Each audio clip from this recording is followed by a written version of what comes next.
सभी भाई को हाथ जोड़ के प्रणाम करती हूँ और आशा करती हूँ कि भगवान की कृपा से सभी भाई बहन बहुत ही अच्छे होंगे और आप लोगों की दुआ से मैं भी जैसे हूँ बहुत अच्छी हूँ। अच्छी क्या हूँ, ज़िंदगी में मेरे तो एकदम आंधी तूफ़ान ऐसा आ गया कि मेरी ज़िंदगी खुद की बोझ बन गई है। तो जिन भाई बहन बूढ़े बुज़ुर्ग ने अभी तक मेरे चैनल को सब्सक्राइब नहीं किया है वो जाके सब्सक्राइब कर ले। आपका अपना चैनल है फैमिली सुषमा। प्लीज़ मेरे भाइयों, आप लोग मुझे ज़्यादा से ज़्यादा सपोर्ट करो। मैं बहुत टूटी और बहुत मजबूर महिला हूँ। ज़्यादा से ज़्यादा मेरा हेल्प करो, सपोर्ट करो। और जिन भाई को मेरा कॉन्टेक्ट नंबर लेना है वो मेरा नंबर याद कर ले। मेरा नंबर है 95 80 33 98 64। जिन भाई को हमसे बात करनी हो ये मेरा कॉन्टेक्ट अपना पर्सनल नंबर है, इस पर कॉल करके मुझसे बात कर सकते हैं और मेरी हेल्प कर सकते हैं। भाइयों, मैं आप लोगों को पता है कि मैं इलाहाबाद में झाड़ू पोछा करके अपना जीवन किसी तरह काट रही थी। आज 10 दिन हुआ। मैं 20 तारीख को मेरे हस्बैंड सूरत रहते हैं, 20 तारीख को वो गांव गए थे और मुझे अपने साथ ले आए। यहाँ पे बेटा बहू बड़ा वाला रहता है। छोटा बेटा तो 15 जून को ख़त्म हो गया। ये चीज़ मैंने आप लोगों को बताया है। मेरे 2 बेटे थे, लेकिन भाइयों मुझे 10 दिन नहीं हुआ कि बहू अपना ड्रामा करना स्टार्ट कर दी। मैं 2 दिन खाई नहीं, खूब रोई, लेकिन उसको मैंने कुछ नहीं बोला, क्योंकि आज का ज़माना आप लोगों को पता है कि बहू सास है और सास जो है बहू है। सास को दब के और डर के चलना पड़ता है, तो वो चीज़ तो पता है। तो मैं उसी प्रकार मैं खाई नहीं, खूब रोई अपने कर्म पे कि विधाता ने मेरा कर्म किस कलम से बनाया था नसीब कि लगता है वो कलम टूटी थी। मतलब इतने दिन मैंने दुख उठाया और इतनी खुशी अरमान सपने लेके मैं बेटे बहू के पास आई। लेकिन इलाहाबाद में मैं जैसे थी ठीक थी, खुद की कमाती थी, जो भी था अपना खाती थी, रोती थी भले बच्चों के लिए। लेकिन यहाँ आने के बाद तो अथाह तकलीफ़। 2 दिन मैं खाई नहीं और मुझसे ऐसे नज़र मिला रही थी कि जैसे मैं सौतोली सास हूँ। और अपने मायके में अपने भाभी से, अपनी माँ से, सबसे बोली है कि ये मेरी सौतेली सास है। मेरे बड़े बेटे का नाम विवेक है। वो सबसे बोली है कि मेरी सौतेली सास है, क्योंकि उसकी बड़ी भाभी हमसे बात की थी। वो हमसे बोली कि मम्मी एक बात पूछो। मैंने कहा पूछो। वो बोली कि आप विवेक की सौतेली दूसरी माँ हो। मैंने कहा ये किसने कहा? तो बोली कि आपकी बहू ने, मेरी ननद बता रही थी कि आप दूसरी माँ हो। पहली माँ जो थी विवेक की वो मर गई। मुझे बहुत दर्द हुआ कि वाह रे ज़बाने, मतलब आदमी क्या से क्या कह रहा है। खुद का बेटा नहीं पूछ रहा है, दूसरा बेटा होता तो 4 झापड़ लगा के पूछता कि हरामजादी तू कैसे बोल रही है, मेरी खुद की अपनी माँ है कि मेरी सौतेली माँ है। लेकिन बेटा ही कुछ नहीं बोल रहा है, तो बहू का मनोबल तो बढ़ेगा ही। ये चीज़ आप लोगों को पता है। जब पति मन बढ़ाता है तभी पत्नी का मन बढ़ता है। अगर पति सब कुछ का प्यार दुलार करे, लेकिन परिवार के मायने में अगर उसे आँख दिखा के रखे कि मेरे परिवार को कोई गलत शब्द और कोई गलत व्यवहार मेरे परिवार के साथ नहीं होना चाहिए, तो अपने आप वो लाइन पे रहेंगी। तो भाइयों, मेरे बेटे बहू कल चले गए गाँव। मुझे 10 दिन आए हुआ वो लोग छोड़ के चले गए गाँव। अब जो मेरे नसीब में है कि मरते दम तक अपने हाथ बनाओ और खाओ, चाहे ताकत हो या ना हो, लेकिन करना पड़ेगा जब तक सांस है। तो मैं अपना कल से मेरे हस्बैंड गैस ले आए, 2-4 बर्तन लाए, किसी तरह अपना 2-4 बर्तन में गुजारा कर रहे हैं। अब अगले महीने में अगर उनको पगार मिलेगी तब कुछ बर्तन बाकी है। अभी तो बस मेन 2 भगोना, 2 थाली, कलछुल, तावा, चिमटा और चौका बेलनी यही लाए हैं। बस इसी में गुजारा कर रहे हैं। अगले महीने उनकी अगर पगार मिलेगी कंपनी से तो 2-4 बर्तन भाइयों और लेंगे। इसलिए आप लोगों से कह रहे हैं कि जितने भाई हो मुझे ज़्यादा से ज़्यादा सपोर्ट करो। और कल बेटा ट्रेन में था, तो बेटे के पास मेरी 2 लड़कियां हैं, माने कि दोनों नातिन है मेरी। तो मुझे रोना आ रहा था, मैंने बहू के नंबर पे कॉल किया तो बेटा फ़ोन उठा लिया।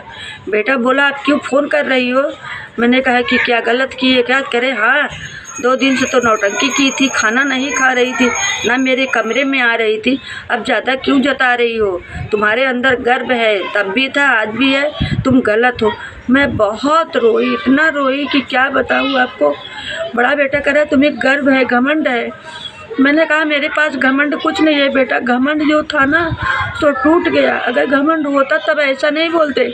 घमंड तो मेरा भगवान ने तोड़ दिया। घमंड मेरे छोटे बेटे पे था कि ये बड़ा होगा तो इसके गांव समाज से शादी होगी, गांव की बहू आएगी, वो सास ससुर की कद्र करना जानेगी और कद्र करना सीख के आएगी।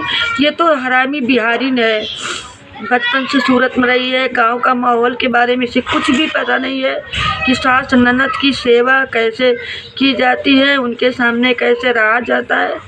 तो मैंने कहा कि ठीक है बेटा, मुझे गर्व है।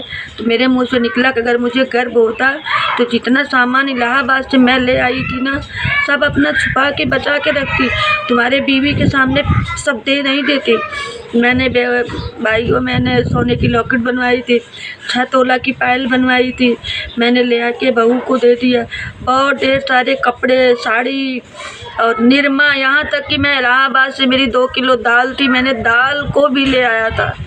दाल ले आई थी, सर्फ पाउडर निरमा ले आई थी, अपना स्वेटर ले आई थी, साल ले आई थी, गैस चूल्हा ले आई थी, बहुत ढेर सारा सामान ले आई थी। सब उसको हरामी को कुतिया को दे दी। लेकिन बेटा कह रहा है क्या मैं तुमसे मांग रहा था? मैंने कहा नहीं बेटा, तुम हमसे काहे मांगोगे, भगवान करे तुम्हें मांगने का कभी दिन न आए। तुम तो भाई बड़े इंसान हो, तुम क्यों मांगोगे, माँ बाप से तुम नहीं मांग सकते। ऐसा बोला। ट्रेन में मुझे जाते वक्त जा रहा था, मैं बहुत रोई, दिन भर खाई नहीं। शाम को मेरे हस्बैंड ड्यूटी से आए तो उनको मैंने बताया, वो बहुत गुस्सा किए, बोले कुछ नहीं तुम टेंशन ना लो, इन लोग को सबक सिखाएंगे। पहले मेरे माँ बाप अभी जिंदा हैं, वे उनके नाम प्रॉपर्टी है, जिस दिन पिताजी मर जाएंगे उस दिन, हमारे हस्बैंड 5 भाई हैं, उस दिन मेरे नाम जब ज़मीन आएगी तब इसको सबक सिखाएंगे कि बेटा अब तू मेरे से क्यों मांगने आया है। तू तो कह रहा था कि हम तुमसे मांगे नहीं थे, तो तुम टेंशन मत लो, रो मत, अभी हम जिंदा हैं, जिस दिन हम मर जाएंगे उस दिन भी तुम्हें तकलीफ़ नहीं देंगे, क्योंकि तुम्हारे मेरे नाम हस्बैंड अपने नाम LIC किए हैं तो उसका वारिस हमें बनाए हैं। बोले अगर भगवान खुदा न खास्ता मैं तुमसे पहले मर भी गया तो तुम्हारे नाम, मैंने अपने नाम तो LIC की है, लेकिन उस LIC की वारिस तुम हो। जब तक तुम साइन नहीं करोगी कोई पैसा निकाल नहीं पाएगा। एक बेटी है, अगर हम मर गए तो तुम्हारी सेवा बेटी करेगी। अभी जैसे हाथ पैर चल रहा है अच्छे बुरे, करो खाओ, जिस दिन पैर हाथ चलना बंद हो जाएगा, ताकत नहीं रहेगी, उस दिन बेटी है ये सोच रहा है कि हम ही एक बार अभी औलाद बचे हैं, जो चाहेंगे वो करेंगे। तो ऐसी ऐसी बात बेटा बहू बोलते हैं लोग, बेटे के लिए मरते हैं, बल्कि ना देना भाइयों। एक ही चीज़ की तकलीफ़ रहती है कि हम बाज हैं, बस एक ही तकलीफ़। लेकिन जब वो बच्चा पैदा हो के तरह तरह की बातें, तरह तरह के ड्रामे, तरह तरह की बोलियाँ बोलते हैं, माँ बाप के तरह तरह के माँ बाप के साथ व्यवहार करते हैं ना, उससे बेहद तकलीफ़ होती है भाइयों। अगर हमने सही कहा हो तो आप लोग कमेंट बॉक्स में बताना। बहू हमसे मतलब सौतेली सास की तरह हमसे व्यवहार नहीं की। मैं खाई नहीं, मेरे दरवाजे के बाहर खड़ी होकर कह रही है चलिए खाना खा लीजिए। एक बार मैंने कहा जाओ खा लो, अभी हमको मन नहीं है, जब हमारा दिल कहेगा तो हम खा लेंगे। फिर 1-1.5 घंटे के बाद अपनी लड़की को भेजी, जा बोल दे दादी को खाना खाने के लिए। सास को ऐसी कदर होती, मेरे भी पास सास थी। मेरी सास जब कभी नाराज़ होती थी तो उसका हाथ पकड़ पकड़ के कहते थे कि मम्मी चलो खा लो, अम्मा चलो खा लो। अम्मा झटक देती थी, कहती तुम लोग जाओ खाओ, लेकिन पैर पकड़ते, हाथ पकड़ते, उनको प्यार से पकड़ के अम्मा हमको भूख लगी, आप नहीं खाओगी तो हम नहीं खाएंगे। इतनी गुस्सैल मेरी सास थी। मेरे भी सास है, मैंने 20 साल अपने सास की सेवा की, बनाई खाई, लेकिन आज 8 साल से बाहर निकल गई हूँ, कोई मतलब नहीं है। तो भाइयों हमें सबसे ज़्यादा मैं यही करूँगी, मैं बहुत दुखियारी हूँ, मुझे ज़्यादा से ज़्यादा सब्सक्राइब करो और मेरे चैनल को फुल वॉच करके मेरी वीडियो को देखो, मेरी बातों को समझो। और मुझे फुल सपोर्ट आप लोगों का चाहिए, क्योंकि मुझे सब धिक्कार दिए हैं, मेरा कोई सहारा नहीं है। आप मेरी यूट्यूब फैमिली हो, आप मेरे सहारा, मेरे भाई बहन सब कुछ हो। आप लोगों से मैं अपना दुख दर्द कर रही हूँ, आप लोग मुझे सपोर्ट करो, अपना प्यार दुलार दो और मेरे चैनल को आगे बढ़ाओ। और मेरे चैनल को ज़्यादा से ज़्यादा सब्सक्राइब करो और शेयर करना तो बिल्कुल मत भूलो, जितना हो सके। तो सभी भाई को राम राम कहती हूँ और वीडियो को यहीं पे एंड करती हूँ। नेक्स्ट ब्लॉग में मिलूँगी और मेरी बातों को आप लोग गौर करना। प्रणाम भाइयों।